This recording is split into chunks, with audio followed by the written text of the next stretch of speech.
जी हाँ दोस्तों, नमस्कार। मैं अपने यूट्यूब चैनल एसराज क्लासेस भंगिया पर स्वागत करता हूँ।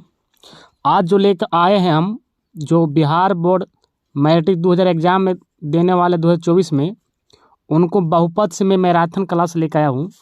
आपसे रिक्वेस्ट है कि इस वीडियो को अंत तक बने रहे और अंत में देखने के बाद आप खुद सलाह बताएंगे कि वीडियो कैसा लगेगा। मैं दावा करता हूं कि अगर मेरे चैनल पर नए होंगे और चैनल को सब्सक्राइब करके अगर प्रत्येक वीडियो देखिएगा मैराथन क्लास, तो आपके जो होगा एग्ज़ाम में बहुत फ़ायदेमंद होगा। चलते हैं पहला क्वेश्चन की ओर। तो पहला क्वेश्चन है, आप ध्यान देंगे कि यदि द्विघात बहुपद Q x x square minus x plus 4 के शून्यक अल्फ़ा और बीटा है, तब अल्फ़ा प्लस बीटा का मान होगा। तो बताना है, सीधे बात है कि अल्फ़ा प्लस बीटा का मान क्या होगा। तो आप अगर पढ़े होंगे तो आपको मालूम होना चाहिए द्विघात बहुपद के दो शून्यक होते हैं। सबसे पहले मैं बता देना चाहता हूँ कि द्विघात बहुपद के कितने शून्यक। तो द्विघात बहुपद के दो शून्यक याद रखिएगा। त्रिघात बहुपद के 3 शून्यक, चरघात बहुपद के 4 शून्यक। यहाँ कंप्लीट हो गया। इसके बाद मैं बता देना चाहता हूँ कि जो दिया गया द्विघात बहुपद दिया गया है x square minus x plus 4, तो अगर इसमें चुनते हैं तो ए बराबर जो होगा, एक्स स्क्वायर में कुछ नहीं गुना कर रहा है तो 1, बी बराबर जो होगा या एक्स में क्या गुना कर रहा है तो कुछ नहीं तो 1, तो माइनस में है तो माइनस में लिखना पड़ेगा। एंड सी बराबर क्या हो रहा है, तो सी बराबर आपको 4 हो जाएगा। यहाँ तक कोई दिक्कत नहीं है। जब आपसे पूछा है कि अल्फ़ा प्लस बीटा का मान, तो शून्यक जब अल्फ़ा और बीटा है तो अल्फ़ा प्लस बीटा का मान याद है, फार्मूला होता है, इस शून्य के योग हो गया तो शून्य के योग बराबर माइनस बी बाई ए होता है और शून्य के गुणनफल बराबर होता है सी बाई ए। तो हमको ज्ञात करना है माइनस बी बाई ए, तो बी की जगह हम -1, तो माइनस माइनस क्या हो जाएगा आपको प्लस, माइनस में क्या हो जाएगा आपका प्लस, और एक का मान भी क्या आपको एक ही है, तो 1/1, यानी आपको आंसर जो हो जाएगा, सही जवाब कौन हो जाएगा, आपको आंसर 1 हो जाएगा, यानी सी हो जाएगा। करेक्ट आंसर सी हो जाएगा। और अगर यही आपको शून्य के गुणनफल पूछता तब, तो फार्मूला जो होता है सी बाई ए, तो सी आपको 4 होता है और ए इसमें कितना होता है 1, तो 4/1 सीधा बात आपको 4 हो जाता है। एक क्वेश्चन आपको कभी एग्जाम में बार बार पूछता रहता है, शून्य द्विघात बहुपद दे देगा, शून्य के योग पूछ देगा या शून्य का गुणनफल पूछ देगा। कहीं कहीं तो आपको 1/अल्फ़ा और प्लस 1/बीटा करके पूछता है। तो आपको मैं बता देना चाहता हूँ, अगर आपका 1/अल्फ़ा और 1/बीटा बराबर पूछेगा कि अगर शून्य की इसको ज्ञात करें अल्फ़ा बीटा है, तो 1/अल्फ़ा 1/बीटा का मान क्या होगा, तो एलसीएम लीजिएगा तो नीचे आ जाएगा 1 दोनों, अल्फ़ा बीटा दोनों, यहाँ आ जाएगा बीटा और यहाँ पर अल्फ़ा। सीधी बात ऊपर हो जाएगा शून्य के योग, नीचे शून्य के गुणनफल। यहाँ फार्मूला शून्य के योग ऊपर बैठा दीजिएगा, तो माइनस बी बाई ए पूरा बटा सी बाई ए से कट जाएगा, माइनस बी बाई सी जो आएगा आप मान बैठाइएगा, आंसर आ जाएगा। ये हमारे तरफ से VVI क्वेश्चन है, क्योंकि ज़्यादातर 1/अल्फ़ा 1/बीटा क्वेश्चन पूछता है। चलिए, वीडियो बड़ा हो सकता है क्योंकि मैं आपको अच्छा तरह से समझा के पार कर रहा हूँ, और अगर अच्छा तरह से नहीं समझाएंगे तो आप हमारे वीडियो क्यों देखिएगा। चलिए सेकेंड क्वेश्चन देखते हैं। देखिए सेकेंड क्वेश्चन जो है आपको नज़र के सामने, द्विघात बहुपद के शून्यकों की संख्या, ये तो आप फटाक से मार दीजिए, कहीं समय लगेगा लेकिन कहीं अगर उस समझ जाएगा तो आई क्वेश्चन सोल्व हो जाएगा। द्विघात बहुपद के शून्यकों की संख्या तो 2, त्रिघात बहुपद क्या होता तो इसको हो जाता 3, चरघात पूछ देता तो 4, तो द्विघात पूछा है तो द्विघात बहुपद के शून्यकों की संख्या कितना हो जाएगा आपका 2। सही जवाब आपको हो जाएगा शून्यकों की संख्या 2, यानी ये हो जाएगा आपका करेक्ट आंसर। चलिए, कोई दिक्कत नहीं होना चाहिए। अब देखिए तीसरा क्वेश्चन। तीसरा जो क्वेश्चन है आपका कि बहुपद दिया हुआ है x square minus 2x plus 5 के शून्यक है ए और बी, और ए और बी का मान होगा। सीधी बात है कि यहाँ पर अल्फ़ा और बीटा रहता, और अल्फ़ा बीटा है तो शून्य गुणनफल होता है, तो शून्य गुणनफल में क्या होता है सी बाई ए, माफ़ कीजिएगा शून्य के योग बराबर, तो अल्फ़ा प्लस बीटा पहला पढ़ें कि बी माइनस बी बाई ए। तो यहाँ पर आपको शून्यक जो है आपको ए है और बी है, और ए और बी का मान, यानी सीधी बात है शून्यक ए और बी रहेगा, शून्य का गुणनफल पूछ दिया है तो हो जाता है आपका सी बाई ए हो जाता है, सी बाई ए। तो सी की जगह पर क्या बैठेगा 5, और ए की जगह पर तो स्क्वायर में जो गुना करता है 1, 5 एकम 5, सही जवाब देखो 5 हो जाएगा आपको तीसरा के ए हो जाएगा करेक्ट आंसर।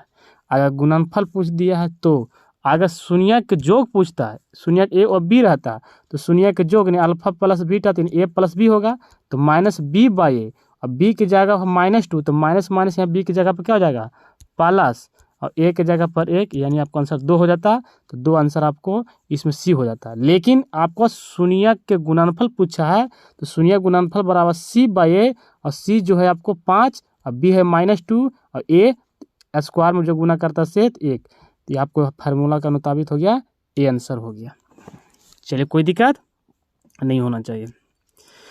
चलिए ये आपको हम तीसरा बता दिए। चौथा क्वेश्चन हमको मालूम है, आप बना दीजिएगा। एक्स स्क्वायर माइनस 4x + 1 का मूलों का योग, तो मूलों का योग यानी सीधी बात है, इसमें से ए बराबर चुनिए तो ए बराबर हो जाएगा 1, बी बराबर चुनेंगे तो बी बराबर आपको -4 हो जाएगा क्योंकि एक्स में गुना करता से, और सी बराबर चुनेंगे तो 1 हो जाएगा। मूलों का योग यानी शून्यक के योग, तो शून्यक के योग बराबर फार्मूला आपको याद होना चाहिए कि अल्फा प्लस बीटा बराबर फार्मूला जो होता है -b/a होता है। तो माइनस से माइनस तो चल जाएगा, ऊपर 4 हो जाएगा है ना, ऊपर 4 हो जाएगा और नीचे कितना हो जाएगा आपका ए के मान है 1, तो आंसर कौन हो जाएगा आपका बी हो जाएगा, आपका करेक्ट हो जाएगा। चलिए कोई दिक्कत नहीं। पंचवां देखिए, पांचवा क्वेश्चन जो है आपके काफ़ी फायदेमंद है क्योंकि ये जो है 4 ऑप्शन है, कहीं ना कहीं 2-3 नंबर का ऑब्जेक्टिव आपसे बनेगा। त्रिघात बहुपद का सबसे व्यापक रूप पूछा है, तो आपको त्रिघात बहुपद का व्यापक रूप याद रखना पड़ेगा। सबसे पहले हम चलते हैं x² bx + c, ये जो है आपकी द्विघात बहुपद का व्यापक रूप है। किसका है? द्विघात का। फिर अगला बी में देखते हैं ax4 + bq, ये किसी का नहीं है। सी में ax3 bx² cx + d, ये आपको त्रिघात का है। और ax² ये भी आपको दो है x², यहाँ x² के 2 है, ये नहीं है। यानी त्रिघात बहुपद का व्यापक रूप कौन हो गया आपको? सी हो जाएगा। तो आप जब सब्जेक्टिव आप पढ़े होंगे, चाहे आप ऑफलाइन जहाँ भी पढ़े होंगे, तो आपको बताया गया होगा द्विघात बहुपद का व्यापक रूप कौन होता है। तो ax² bx + c द्विघात का, घात दोनों ई हो गया द्विघात का, लेकिन त्रिघात का पूछा है तो आपको हो जाएगा आपका सी हो जाएगा आपका correct. ax3 bx² + cx + d, और त्रिघात बहुपद शून्यकों की संख्या कितना होता है? 3, और द्विघात बहुपद शून्यकों की संख्या कितना होता है? 2। ये बात याद रखना पड़ेगा। अब देखिए जो क्वेश्चन हम बोले थे ना कि आपको कई बार पूछते हैं एग्जाम में, और देखिए हम पूछ ही दिया। क्या पूछ दिया? अब देखिए ध्यान से कि यदि अल्फा बीटा द्विघात बहुपद x² - 5 + 7 का मूल हो, शून्यक हो, तो 1/α 1/बीटा का मान। एलसीएम जब लेते हैं तो आपको पता है, पहले ही बता दिए हैं कि नीचे जब लीजिएगा तो अल्फा × बीटा, तो बीटा अल्फा से अल्फा काटेगा बीटा नहीं तो बीटा ऊपर, और यहाँ बीटा से बीटा काटेगा अल्फा तो ऊपर अल्फा, यानी अल्फा प्लस बीटा चाहे बीटा प्लस अल्फा, यानी शून्यक जोग ऊपर शून्य गुणन अल्फा नीचे। तो शून्यक जोग और फार्मूला होता है -b/a पूरा बटा, और फिर इसको c/a, तो a से a कट जाएगा तो आपको बन जाएगा -b और नीचे c। अब चुन लीजिए तो -b कितना हो जाएगा? देखिए -b यानी सीधा b, तो माइनस में तो माइनस में प्लस होगा 5 हो जाएगा, और c कितना हो जाएगा 7, तो 5 बटा आपको 7। देखिए कहाँ जवाब मिलता है प्लस में, तो ये आपको मिलता है बी। छठा का सही जवाब आपको हो जाएगा बी हो जाएगा, क्योंकि जब इसको एलसीएम करते हैं, इसको आप जब एलसीएम कीजिएगा अल्फा 1/α 1/बीटा के, तो नीचे जो है आपको शून्यक गुणनफल मिल जाता है एलसीएम लेने के बाद, शून्य का गुणनफल ऊपर शून्य के जोग, और इसको शून्य के जोग का फार्मूला पाता है -b/a, और इसका c/a, तो a से 1 कट जाएगा तो -b/c रखिएगा इसमें ढूंढ के, तो आपको आंसर आ जाता है बी, करेक्ट आंसर आ जाता है। ये छठा हो गया। अब चलते हैं हम लोग 7वां क्वेश्चन की ओर। देखिए 7वां क्वेश्चन क्या है? 7वां क्वेश्चन है कि द्विघात बहुपद a 6x² - 7x - 3 के शून्यक होंगे। अब शून्यक कौन होंगे? तो शून्यक वही होता है कि x का मान रखिएगा तो शून्य आ जाए, तो शून्यक होगा, है ना। तो अब शून्यक कौन होगा? तो शून्यक चाहे तो मान रख के द्विघात कर सकते हैं। अगर 3/x की जगह पर 3/2 रखेंगे तो यहाँ पर स्क्वायर देखिएगा 3 3 9 हो जाएगा, नीचे 2 दूना 4 हो जाएगा। तो सीधी बात अगर वैसे दिमाग नहीं काम कर रहा है तो गुणनखंड विधि से ये बना सकते हैं। गुना करने के बाद 6 3 18 और जोड़ने घटाने के बाद -7x, तो 6x स्क्वायर है ना। 9 को x में से प्लस 2x लिखते हैं, अब -3, ध्यान दीजिएगा 9 को x में से 2 को एक जाएगा तो 7x हो जाएगा और 9 दूना 18 जो हो जाएगा। अब यहाँ से कोमा जब लीजिएगा इसमें और इसमें, देखिए 3 से भी कटेगा, 3 से भी 3x, तो यहाँ बचेगा 3 कितना 2 और 3 3 9, तो कितना हो जाएगा 3, एक आ गया गुणनखंड। और एक में क्या बचेगा, तो देखिए जो चीज़ एक में आया है अगला वही आना चाहिए, तो कुछ नहीं लेंगे तो 1 ले लेंगे, तो 2x - 3, यानी एक जो इससे आपको आएगा आंसर, तो पहला जाकर माइनस हो जाएगा तो -1/3 आ जाएगा, और एक जो हो जाएगा आपका ये प्लस में 3/2 हो जाएगा। तो आप ध्यान दीजिए कि आप माइनस में 1/3 यहाँ है, माइनस में 1/3 और कहीं है तो नहीं है, -1/3 यहाँ है, लेकिन 3/2 किस में है, तो 3/2 इसमें है। तो यही आपको आंसर संतवा का सही जवाब होगा, ये हो जाएगा करेक्ट। गुणनखंड विधि से भी बना सकते हैं, ऐसे मान भी रखिएगा तो 0 आ जाएगा। जैसे आप x की जगह पर e भी रख सकते हैं 3/2, और इसमें रखिएगा तो गुणनखंड है, शून्य है, हल है। और चाहे 1/-3 रखिएगा तो ये भी आ जाएगा 0, तो समझिए शून्य है यानी हल है। चलिए अब हम चलते हैं हम लोग 8वां क्वेश्चन। 8वां क्वेश्चन है कि ध्यान दीजिएगा 8वां क्वेश्चन, यदि अल्फा बीटा द्विघात बहुपद f(x) के मान दिया है कि x² + 2x + 3 के मूल हो तो 1/α 1/β पुनः पूछ दिया। तो यहाँ पर आप निकाल लीजिए a बराबर कितना होगा, तो स्क्वायर में कुछ नहीं गुना कर रहा तो 1, b बराबर कितना होगा, तो यहाँ पर देखिए x में कुछ नहीं गुना कर रहा है 2 प्लस में है, c बराबर कितना हो जाएगा 3। अब मैं बता दिया हूँ कि 1/α 1/β का जब एलसीएम लेते हैं तो नीचे आता है अल्फा और बीटा होता है शून्य का गुना ऊपर शून्य के जोग, तो शून्य के जोग वाला फार्मूला -b/a और इसका होता है c/a, जो a से 1 कट जाता है तो निकल के आता है -b और क्या आता है c, तो -b यहाँ बैठाइएगा तो -2 और c कितना हो जाएगा 3 हो जाएगा। तो यानी -2/3 आंसर कहाँ है वो हमको देखना है, तो माइनस में 2/3, देखिए डी आंसर है आपको सही जवाब। माइनस में 2/3 माफ़ कीजिएगा बी है, कौन जवाब हो गया आपको 8वां के बी हो गया। इसका जब एलसीएम करते हैं तो नीचे शून्य के गुणनफल आ जाता है, ऊपर शून्य के जोग, बार बार पूछ रहे हैं है ना। इस तरह से आप क्वेश्चन को सॉल्व कीजिएगा। -b/a इसका c/a, जो a से करता है तो b/a मान ढूंढ के रख के ला लीजिएगा। चलिए कोई दिक्कत नहीं होना चाहिए, ये आपको 8वां हो गया। अब हम चलते हैं 9वां क्वेश्चन। देखिए 9वां क्वेश्चन को आप सोल्व आसान से कर सकते। द्विघात बहुपद है x² - 3 के शून्य, तो आप इजीली x² - 3 = 0, तो x² बराबर तो मान जाके प्लस, तो x बराबर तो स्क्वायर जाकर हो जाएगा रूट, तो रूट का मान प्लस और माइनस होता है ना, तो रूट में आएगा आपको आंसर इसका 3 प्लस और माइनस में, तो आपको सही जवाब हो जाएगा बी हो जाएगी। तो आसान क्वेश्चन था, आप इसको बना दिए होंगे। चलिए 10वां क्वेश्चन चलते हैं। 10वां क्वेश्चन जो है आपको ध्यान दीजिएगा। 10वां क्वेश्चन है कि निम्नलिखित में कौन सा बहुपद नहीं है, ये बड़ी लाफड़ा चीज़ है। तो जिसका बीजीय व्यंजक के घात जो होता है घटते या बढ़ते क्रम रहते हैं तो उसे हम बहुपद कहते हैं।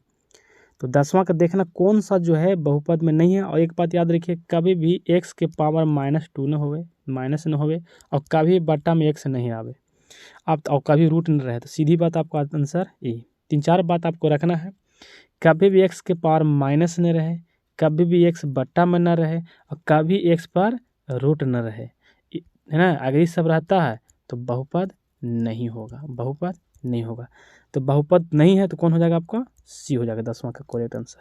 चलिए बाकी देखिए एक्स यानी अचर जिसको बोलते हैं ना, चर को नहीं है ना, अचर पद को कभी भी माइनस नहीं होना चाहिए, रूट नहीं होना चाहिए, बटा भी नहीं होना चाहिए। कौन रेखीय बहुपद है, यानी आपको जवाब देना है 11 के कौन रेखीय बहुपद है। तो रेखीय बहुपद यानी ये घातीय बहुपद बोलते हैं, तो जिसका घात 1 हो उसे रेखीय बहुपद कहते हैं। आप देखिए और किसको देखना है आपको, अचर को। तो अचर देखिए एक्स होता है, वाई होता है, जेड होता है। आप देखिएगा तो पहले का जवाब आ जाएगा कि ये रेखीय बहुपद है यानी एक घातीय बहुपद है, यही जवाब हो जाएगा। द्विघाती है, त्रिघाती है, या अभी द्विघाती है, तो सही जवाब 11 का आपका ये हो जाएगा करेक्ट। चलिए कोई दिक्कत नहीं। अब चलते हैं ना 12 क्वेश्चन को। देखिए 12 क्वेश्चन पुनः इसी तरह क्वेश्चन है, तो है ना, बार बार इस तरह क्वेश्चन पूछ रहा है, क्योंकि बार बार एग्जाम में पूछता भी तो है। यहाँ मॉडल पेपर में पूछ रहा अलग बात है, सेट में बनाया गया क्वेश्चन अलग बात है, लेकिन एग्जाम ही पूछता है, तो ये हमारे तरफ से सरप्राइज क्वेश्चन है। अगर आप वीडियो को देख रहे हो अंत तक, तो इसको कमेंट्स बॉक्स में जवाब दें कि सही जवाब क्या होगा, है ना। दिया गया कि यदि अल्फा और बीटा शून्यक है बहुपद इसका x² प्लस x+1 के, और मूल इसका 1/α 1 बीटा का मान ज्ञात करना, मूल है तो, यानी अल्फा और बीटा जो है इस बहुपद का शून्यक है, मूल है तो 1/α 1 बीटा का मान ज्ञात करना है। आप इसको जवाब दीजिए कमेंट्स बॉक्स में, आपका इंतजार रहेगा। चलिए आगे जो है 12 हो गया, तो 12 ना हुआ, हाँ 12 हो गया, तो अब हम चलते हैं 13 क्वेश्चन। 13 क्वेश्चन है कि एक द्विघात बहुपद के मूल का योग और गुणनफल क्रमशः दिया है, तो मूल का योग जो दिया गया है 2 दिया है, यानी सीधी बात है कि अल्फा प्लस बीटा के मान दिया है 2, और शून्य का गुणनफल -15, यानी अल्फा इंटू बीटा जो दिया गया है -15। तो आपके द्विघात बहुपद ज्ञात करना है। द्विघात बहुपद का आपको सबसे पहले सूत्र याद होना चाहिए, x² minus alpha plus beta into x plus alpha into beta. x² के x² शून्य के योग आपको -2 है तो -2x, और शून्य गुणनफल आपका -15 है, तो यहाँ पे याद माफ़ कीजिएगा, यहाँ पर -15 आ जाएगा, यानी x² -2x -15, x² -2 गलत है, x ये भी गलत है, माइनस में होना चाहिए सब, तो आपको सही जवाब जो आ जाएगा वो 13 का आपको हो जाएगा, बिल्कुल आपका डी हो जाएगा, क्योंकि हमको माइनस में आना है, गुणनफल दोनों आ रहा था, तो आपको सही जवाब होगा डी। इस सूत्र याद होना चाहिए कि x² alpha plus beta into x और अल्फा इंटू बीटा द्विघात बहुपद के सूत्र है। इस शून्य के योग यहाँ बैठेगा, शून्य गुणनफल यहाँ, आपको बैठाने के बाद आपका ए साबित हो गया था, डी हो गया था 13 का। चलिए 14 देखते हैं। 14 है कि निम्नलिखित में कौन बहुपद नहीं है। पुनः हम इसको सरप्राइज हम आपको देना चाहते हैं। आपको बता दिए हैं, कभी भी आपका अचर पद का रूट न रहे, पावर माइनस न रहे, है ना, और कभी भी बटा में न रहे, तो आप याद रखिएगा, ये रहेगा तो ये आपका बहुपद नहीं होगा, मतलब नहीं होगा, है ना। तो ये बात है, इसका जवाब दीजिए। 14 का आप दीजिए सरप्राइज क्वेश्चन मेरी तरफ से पुनः दोबारा। अब देखिए बहुत आसान क्वेश्चन है, चलिए कोई बात नहीं है, अभी धीरे धीरे आसान है, फिर टफ होगा। एक घात वाला बहुपद कहलाते हैं क्या है, तो एक घात वाला बहुपद को रैखिक बहुपद कहते हैं, द्विघात वाला बहुपद के द्विघाती बहुपद कहते हैं, त्रिघात वाला बहुपद को त्रिघाती बहुपद कहते हैं, और जिसका घात नहीं है उसे बहुपद नहीं कहते, शून्यपदी बहुपद भी कह सकते हैं, जिसका गुणांक में शून्य है ना। तो आप याद रखिएगा, द्विघात 2 घात होगा, त्रिघात में 3 घात होगा। अब बताइए, तो एक घात है तो एक घात को रैखिक बहुपद क्या कहते हैं, एक रैखिक बहुपद कहते हैं। 15 आपको हो गया। अब हम चलते हैं 16 देखिए ध्यान दीजिएगा। 16 निम्नलिखित में से कौन सा बहुपद नहीं है, इसका भी सरप्राइज क्वेश्चन है, इसको भी आप दीजिए। हम एक बार बोल दिए कि बहुपद नहीं है, तो आप दीजिए 16 का क्या जवाब होगा, हैं 16 कौन जवाब नहीं होगा, तो फटाक से कब दे दीजिएगा सी, क्योंकि माइनस में कभी बट्टा में हमको x नहीं आना चाहिए आचर पद, और कभी भी उस पर रूट नहीं रहना चाहिए, और कभी आचर पद पर पावर -1/2 या 1/3 नहीं होना चाहिए, 3 बात है तो सी हो जाएगा। ये 3-4 बात आपको याद रखना, आपको हो जाएगा। चलिए, और चैनल पर नए हो चैनल सब्सक्राइब कर लेंगे और दोस्तों के पास शेयर भी कर देंगे। ये भाग 1 है, भाग 2 भी देखने के अभी इंतजार जरूर करेंगे, और आपको वीडियो फटाक से का आपको नोटिफिकेशन तभी मिलेगा जब चैनल को सब्सक्राइब कर रहेंगे तब। चलते हैं 17 क्वेश्चन। 17 क्वेश्चन जो कह रहा है द्विघात बहुपद x² - 5x के शून्यक क्या होंगे। तो आप इसे करें जोड़ने घटाने के बाद 6 और गुना करने के बाद और जोड़ने घटाने के बाद -5, तो इसको हम तोड़ेंगे तो x² 3 गो x और 2x और पाला 6। तो यहाँ पर जब कॉमा लेंगे तो x, तो x -3 और एक में 2 ले लेंगे माइनस में, है ना, माइनस में ले लेंगे तो क्या हो जाएगा x -3। तो ये आप इससे गुणन कर लीजिएगा तो आपको -2 आ जाएगा, और वो माइनस में 3 आ जाएगा, प्लस में 3 आ जाएगा। तो सही जवाब कौन हो जाएगा? इसको गुणनखंड भी तोड़ सकते हैं आप। तो 17 का सही जवाब हो जाएगा आपको बिल्कुल सही, आपको सी हो जाएगा। आपको माइनस जाकर उधर प्लस हो जाएगा। ये आपको एक आ रहा था 1/2 आ रहा था गुणनखंड, एक बार 1/3, इस पे 0 लीजिएगा, इससे मान जाएगा प्लस, यही मान जाके प्लस हो जाएगा। आपको सही जवाब हो जाएगा 17 के सी हो जाएगा। चलिए 18 क्वेश्चन, 18 क्वेश्चन भी है, आपको आसान है। px दिया है बहुपद में x² - 3x - 4k, अब p एक शून्यक होगा। आप मान रखिए, अगर मान रखने के बाद किसी को अगर शून्य आ जाता है तो शून्यक हो जाएगा। 2 रखेंगे, ये 2 दूना 4 हो जाएगा, यहाँ पर हो जाएगा 2 3 6 और यहाँ पर 4, तो 6 4 10, ये 0 नहीं होगा, बिल्कुल गलत है। b, तो b के देखते हैं, तो b अगर यहाँ रखें 4 चौके 16 हो जाएगा यहाँ पर प्लस में, और यहाँ पर 4 है, 4 3 12, 12 4 16, ये आपको हो जाएगा बिल्कुल 16, ये भी 16 कट जाएगा। आपको सही जवाब हो जाएगा 18 के बी हो जाएगा, 18 के बी हो जाएगा। 18 के बी हो गया। अब हम 19 क्वेश्चन चलते हैं। देखिए 19 क्वेश्चन क्या है कि यदि बहुपद px का एक गुणनखंड x + 2 हो तो बहुपद px का एक शून्यक होगा। एक गुणनखंड है कि x + 2 है, तो इसका है ना हो, और उसका px का एक शून्यक होगा, तो शून्यक क्या होगा? एक गुणनखंड है तो इसको बराबर 0 लीजिए, तो x बराबर पहले जाकर हो इधर माइनस हो जाएगा, पहला जाकर क्या हो जाएगा आपको माइनस, तो 19 से कौन हो जाएगा आपका ए हो गया, बिल्कुल सही जवाब। जब गुणनखंड है उसको बराबर 0 लीजिएगा, तो 19 को होगा ए, बिल्कुल सही जवाब। और इस पार्ट भाग का आपका लास्ट क्वेश्चन है, आपका 20 क्वेश्चन लेकर आए हैं, सभी को सॉल्व किए हैं। अगर आप 20 मिनट मेरे चैनल पर दिए हैं टाइम, तो आप 20 मिनट में आप समझिए कि 20 क्वेश्चन आप सोल्व कर लिए हैं। 20 तो ज़्यादा ही सीखोगे, क्योंकि ऑप्शन को भी समझाए हैं, हर परिभाषा कहीं सूत्र बताए हैं। तो आपको फ़र्ज बनता है वीडियो को शेयर करना, लाइक करना, दोस्तों के पास पहुंचाना। तो 20 है कि यदि बहुपद px का एक शून्यक 4 हो, अब px के निम्नलिखित में किसके अवश्य विभाज्य होगा, तो 4 हो, तो x बराबर 4 लेंगे, तो x प्लस आने के क्या हो जाएगा माइनस, यानी क्या हो जाएगा 0, तो x - 4 आ जाएगा, जो आपको हो जाएगा आपका डी हो जाएगा, करेक्ट हो जाएगा। तो इस वीडियो में इतना ही। थैंक यू सो मच, धन्यवाद।